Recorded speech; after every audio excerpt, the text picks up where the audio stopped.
కౌశికి స్టేషన్కి వచ్చి సూరితో, సూరి గారు నేను మీతో ఒక 2 minutes మాట్లాడాలని చెప్పి అంటూ ఉంటుంది. ఇక జేడి కేడి ఇద్దరు కూడా అక్కడి నుండి పక్కకు వెళ్ళిపోతారు.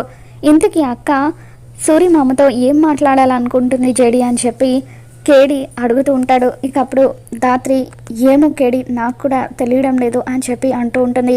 ఇక ఆ తర్వాత కౌశికి సూరి గారు మీకు 2 చేతులెత్తి దండం పెడతాను, దయచేసి నా తమ్ముడిని వదిలేయండి, అందుకు బదులుగా మీకు ఏం కావాలన్నా చేస్తాను అని చెప్పి కౌశికి అంటూ ఉంటుంది. తప్పకుండా చేస్తావా కౌశికి అని చెప్పి సూరి అడుగుతాడు. తప్పకుండా చేస్తాను, ఏం కావాలో అడగండి అని చెప్పి కౌశికి అంటూ ఉంటుంది. నాది అప్పుడు ఇప్పుడు ఒకటే మాట, కేదార్కి న్యాయం జరగాలి, సుధాకర్ కేదార్ తన కొడుకని ఒప్పుకోవాలి, అలా చేస్తావా అని చెప్పి సూరి అంటూ ఉంటాడు. తప్పకుండా చేస్తాను సూరి గారు అని చెప్పి కౌశికి అంటూ ఉంటుంది.